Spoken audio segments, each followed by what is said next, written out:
This is Ashley Connell. Whoa! Let's try that again.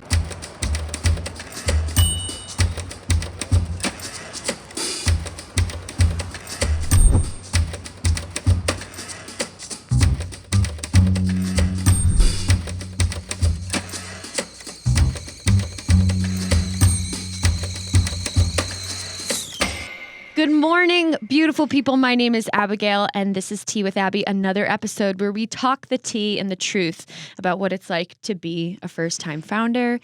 And on the show this morning, we have a very special guest, someone who I admire and maybe would even consider a friend. Definitely. Oh, wow. Thank you. Absolutely. My guest on the show this morning, I'm so excited, is Ashley Connell. So pumped to be here. You have no idea. So pumped. Cheers to you. Shout out to Capital Factory for providing us this beautiful space. I know. This is fantastic. And so what I've been doing all year and on this 12th episode is hosting founders like yourself and being really candid and honest about Thank God. what we're doing. Yeah. We need more of that. Yeah, right? Not everything is good all the time. No, and we just celebrated a really big win, and I know you've had one of your own this week, and my co-founder, Georgie, said to me, you know, it's like, we always experience something hard and difficult, but on the other side of that, there's like right behind it, always a good thing is coming. 100%. I actually had an advisor be like, you know that's the universe knocking, and just being like, are you sure? Do you have the strength to keep this up? Right. And she nailed it. That's absolutely what it feels like. Because then you get through it and then you're like, see, I told you everything was going to, you're good. You're right on the right path. You're doing what you're supposed to be doing. Amazing. So you are the CEO and founder of an incredible company. Correct company, not a non-for-profit, right? Correct company. I want to hear from your voice what your mission, your why is. And so without further ado, can you tell us and all of our lovely viewers about Prowess Project? Absolutely. Well, again, thank you so much for having me. I'm so happy I am to have pumped to talk like good, bad, ugly, Yeah. the whole shebang. I'm Ashley Connell, founder of Prowess Project. And did you want my background or more about Prowess? Where do we want to start here? The piece of background that directly relates to how the heck you got in this founder seat. Yes. Love it. Love it. Love it. So my background is marketing, which is why I love blended sense. And I totally got it right away. Cool. And I started with a tech company. I was one of the first marketers, and they just gave me all the projects to go figure them out. They called me the guinea pig. And so I would go and be like, hey, is this going to work? Yes or no? And then I would hand it off to someone else who would really figure out how to make it last for the long term. So I've always had that entrepreneur spirit. Mm-hmm. So fast forward, I did a marketing consultancy about 12 years later. And while I was working in it, I realized I love marketing, and that's what I'm good at. And that's what I was getting revenue for. Well, we needed someone to actually run the business. Mm-hmm. And so one of our partners, his wife, came in to our office and was like, hey, I absolutely can help. And we're like, yes, fantastic. So I got to know her. Her story, phenomenal. She has 2 degrees in counseling, taught herself bookkeeping, taught herself graphic design, has done sales for marketing. Preach, sister. Preach. I mean, just the list goes on. And she was like, look, Ashley, I have been out of the workforce for 3 years, and I have been trying to get back in for 2. And because I have a gap on my resume, I can't. Mm-hmm. And the only interviews that I'm getting are for entry-level jobs, like seriously filing papers. She has her master's. It's insane. And that just blew my mind. Yep. Because I realized that as a female professional, I always had that anxiety that, oh gosh, what are children going to do to my career? Mm-hmm. But I didn't even realize that I was having it until someone's story came like right in my face. Right. So started doing digging. And according to Harvard Business Review, if a woman is out of the workforce for just 3 years, she loses 37% of her total compensation power for the rest of her life. Oh, whoa. Yeah. it's astounding. And so that's considering those probably very first critical years of becoming a mother, postpartum, right through sending your kids to preschool. So like the time when there really isn't much of a compromise to choose work or children. There's really not. It's like screaming at your face what is important in that critical time period, and which is such a temporary piece of time to the lifespan of what a woman does in her life. It is so true. And the fact that our society, many people in our society, definitely not all, which is why I'm loving the shift, think that women forget all their skills as soon as they become a mom. And I was like, that's just ridiculous. So we started Prowess Project. And what we do is we help businesses find expert talent that they otherwise couldn't afford. We do that by vetting and certifying accomplished women who took a pause in their career, whether that's childcare, taking care of parents, just need to take a step back. And then our technology matches them up with companies based on not only skills and expertise, but also the emotional intelligence indicators. So behavior type, communication styles. And we're seeing that it's giving these companies a true natural fit, and onboarding is so much quicker because you know the people and you know the team that you're coming into. Sure. Off the bat.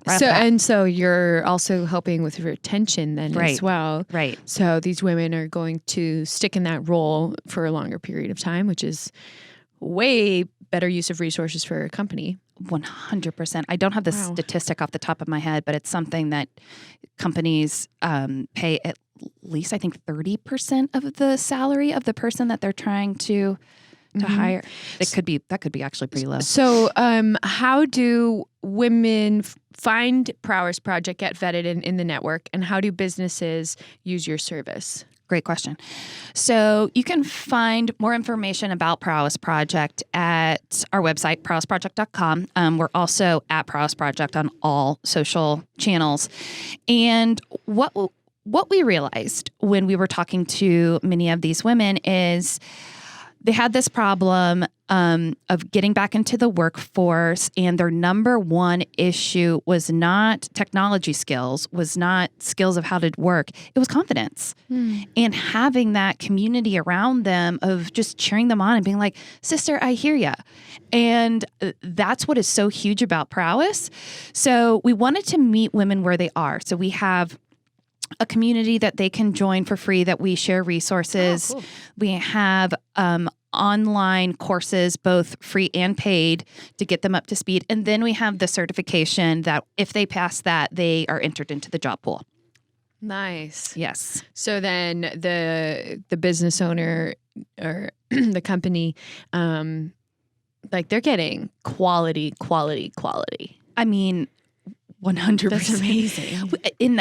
I am so grateful every day we have women who are applying for our roles who were VPs of companies we all know and use. Wow. And they're like, look, I just need to take a step back. Yeah. And I get it. Yeah. And so now we're able to match them up with companies who could really use their strategy and their willingness to still get their hands dirty. That's so cool.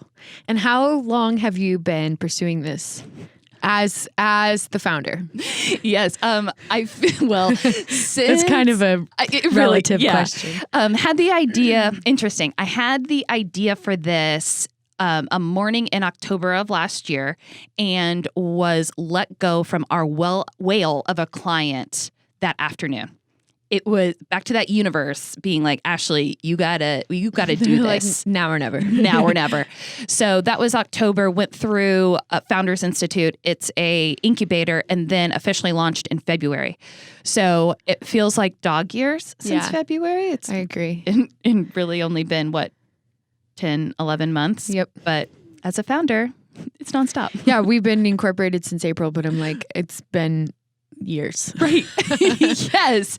And good stuff is happening. Like and it's interesting. This year has been so hard, and we have seen so much good and so much down, if you will. But I was talking to a friend. This has been the best year of my life. It really has been.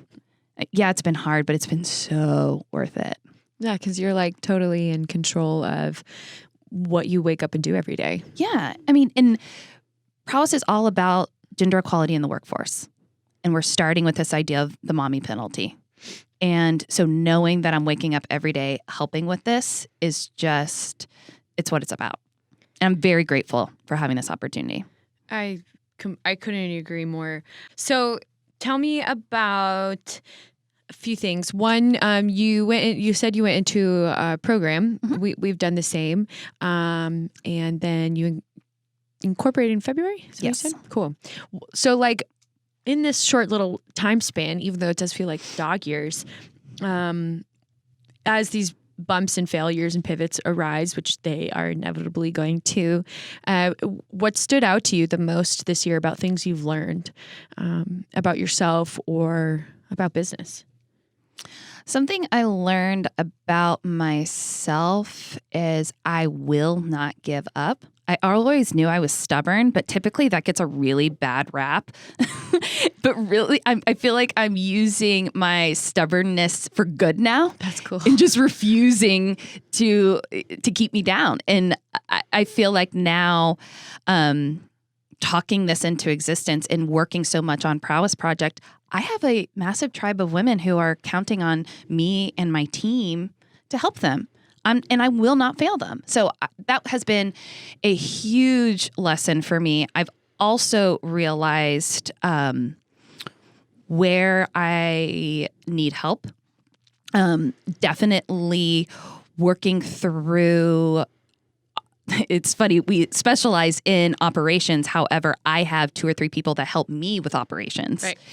And so I realized that that's probably been a huge lesson for me as well, is like all the nitty gritty there. How big's your team? So 2 of us full time. We have a part-time business development person who she has been key. And then we have about 2 or 3 other contractors that help us. Because it's not like you just started a business. Like you also built technology behind this. Yes. So that's a whole other world that you're also playing in. Right. What has that been like? Because as someone who's been very new, don't ask me how many computers I broke this year to technology, and that's been another learning curve. So on top of it, I've become a first-time business owner and first time in a brand new industry. So the tech world, while at first I actually thought it was way more daunting, and now that I'm living in it, and I have people around me who are really great at teaching, I'm kind of becoming kind of obsessed a little bit. I love it. How are you doing with this? So, were you exposed to software before? Yes. Okay. So all the marketing I did, the vast majority of it was technology. So I could talk the talk. But if you asked me to get in there and code something, I mean, there's no chance. Yeah. And so, yes, back to strengths and weaknesses, I've absolutely had to surround myself with people who were really great at tech, and you nailed it, and who are really good at explaining not just how it works, but how it's going to affect the business and how it's going to affect our customers. Right. That has been key. And I think that is such a special skill. So if y'all are out there, harness that. Yeah, that's the future. Truly. Amazing. This why, I mean, I hear it coming out of you and how passionate you speak about your business. And what is that why that gets you up every day to like relentlessly create and build? This movement essentially. Oh, I love that movement. Hands down, it is gender equality in the workforce.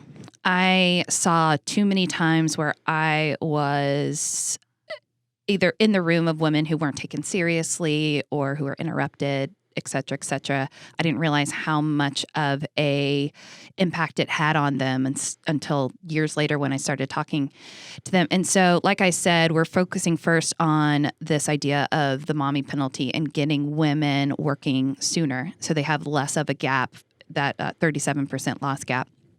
And What's really important to me with this idea of gender equality in the workforce is gender equality means equal. Men and women are equal. Not women are better than men. Not women should get, more rope because of X, Y, and Z, just that we're equals.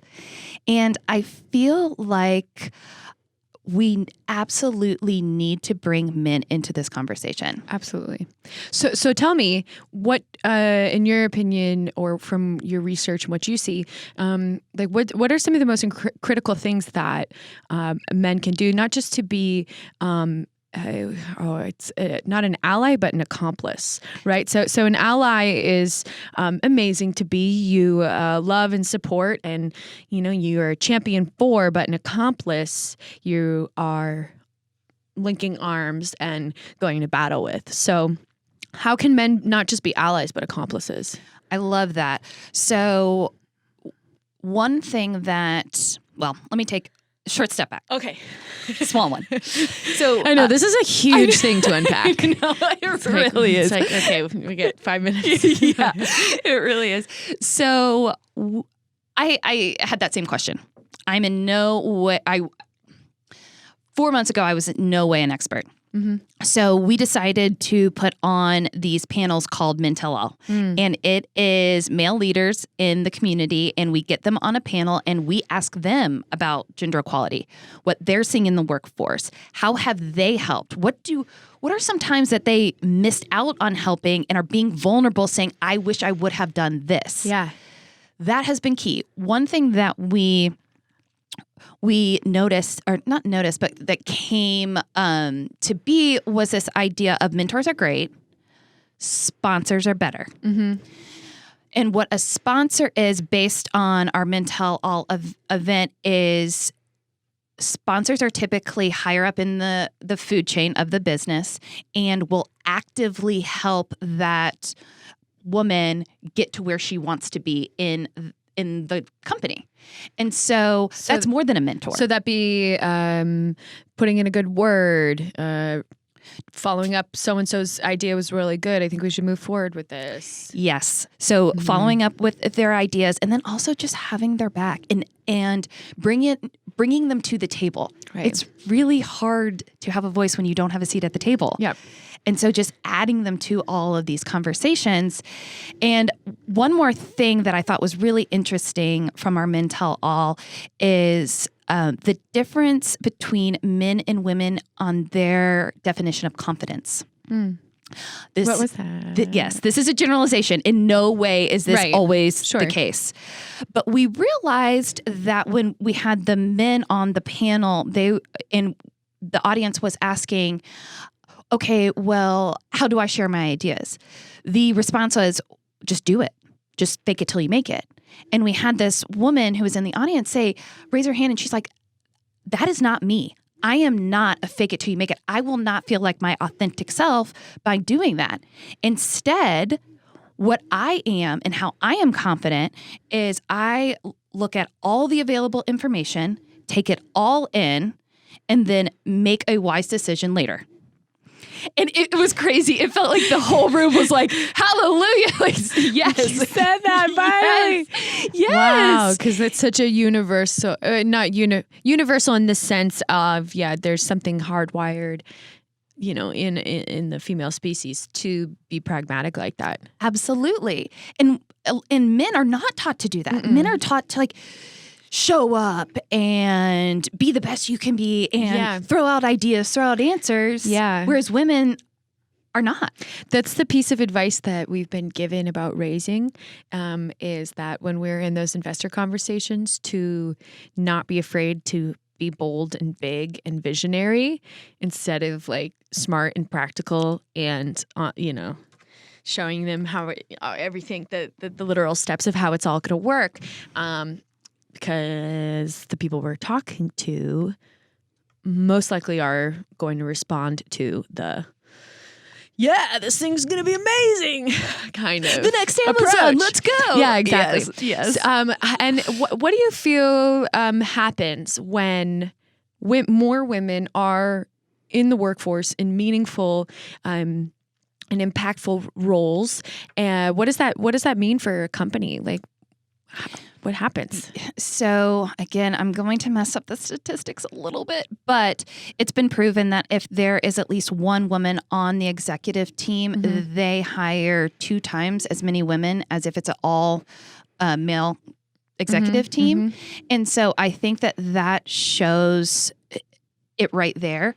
We need women to, again, bring us a seat at the table, champion for us. We need men as well, which again, going back to why it's so important to have men in the conversation. But a lot of times, younger women in the workforce need role models. And I found myself, when I was young in my career, looking at the role models in the company that I was working who were women. There were very few, and I didn't identify with either of them. And so that's really hard. If 2 are celebrated or 2 have gotten there, but you can't see yourself in them or all of yourself in them, how are you going to picture yourself there? And so that probably also speaks to the point of having all different kinds of people in these leadership positions. So not just male and female. Does Prowess Project, what is your stance on that? Yes, I love it. Is that a good way to ask that question? It's a great way. Because sometimes, like, I'm still navigating this as diversity being a value of my company. How do I have conversations about diversity and inclusion without sounding like I don't want to learn? Because, like, I have so much to learn. Completely agree. I think some of that is acknowledging your privilege. And I will say, as a white woman, I am extremely fortunate. Yeah. And to answer your question about how we're going to go after the entire diversity problem in addition to gender. So first, I will say you do not have to be a woman to enter our job pool. That is not a stipulation. We wanted to start there because it was close to our hearts. Of course. Where we see this going in the future is a job marketplace for all underrepresented populations. And so I'm in the talks with some early talks in some of the other thought leaders in the space, whether it's autism, whether it is, I don't want to give too much. Yeah. No, that's okay. But the idea is that diversity spans just beyond the color of our skin and our gender. Oh my gosh. Yeah. Yes. And that's why we named it Prowess Project. That's all about skill. It's all about innately what you have, not who you are. Right. Not how you present. Right. Yeah. Right. Oh, like what's here. Yes. Ooh. We have time for one more question, which bums me out because I'm like, we could go on for days. Tell us briefly what your biggest celebratory moment has been this year and what your biggest flop has been. Oh, God. If you can pick one. Yeah. Amen. So can I give 2 on the biggest? Yeah. Okay, 2. The one that warmed my heart and comes to mind immediately, we had 2 people within our talent pool who lived about 3 hours away from each other go meet each other halfway. And y'all, I know business is about revenue and I know it's about metrics, but you can't fake that. You can't fake that feeling. You can't fake changing people's lives like that and that connection. And so that has been, I was blown away when I heard that. Second one happened yesterday. Tell us. So we were featured in Forbes about our algorithm, our technology, and how we are looking at the matching space by, like I said before, the skills and experience, but also emotional intelligence so that it is a better fit within your team because there's data behind who you're going to work best with. Yeah. And so our companies, when they come to us, they take a few tests, answer a few questions, and then we give them 3 different options saying Sally's 93% compatible, Jenny's 92, Cool. Susie's 73. Wow. What an amazing tool to have built. This is wild. If knowing from we're going through it right now, our beta is about to launch, it's not an easy task to write code to get a result. Well, and I have to, Actor starts tech company, like, you know. I love it. Well, marketer starts tech company. Yeah, exactly. Let's finish up then with a statement sip. So the statement sip is something that you say to the camera, and it's like your little snippet of a mantra, a quote, something that means a lot to you, something you repeat to yourself. I wrote something down here that you said that I like, but what we do is we say it together and we look into the camera and then we take a sip of our I love coffee this. tea. I love this. Do you have one? I do. Okay, tell me. As a bit of a backstory. Okay, go. So ups and downs, right? Mm-hmm. We were stagnant. I was feeling very wary of if Prowess Project was going to work. And I realized I kept saying to my team, we're almost there. We're almost there. But by saying almost there, by definition, you're not there yet. Sure. So we changed from saying we're almost there to it's happening. And Abbie, it's tangible. The success, the feeling, the numbers, it's tangible. It's happening. It's happening. Okay, are you ready? I am. Okay. It's happening. And that is another episode of Tea with Abbie. Thank you so much, Ashley, for joining us today. Ashley Thanks Connell for having of me. Prowess Project. We can find more information about your business, prowessproject.com. Absolutely. Prowess Project on all the socials. Correct. All right. Thank you so much, Thank everybody. you. Have a beautiful day. Thank you so much, everyone, for watching and supporting Season 1 of Tea with Abbie.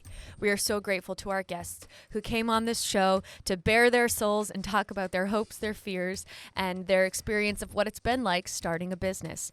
So grateful to Capital Factory for this awesome podcast room, and grateful to my team for making this show possible. Now, Season 1's not over yet. Be sure to look out next week for a recap video of all of our favorite moments from this season. And Season 2 is already underway. We've been filming and we cannot wait to show you what is coming on this season. So stand by on March 17th for that release. Otherwise, that's the tea.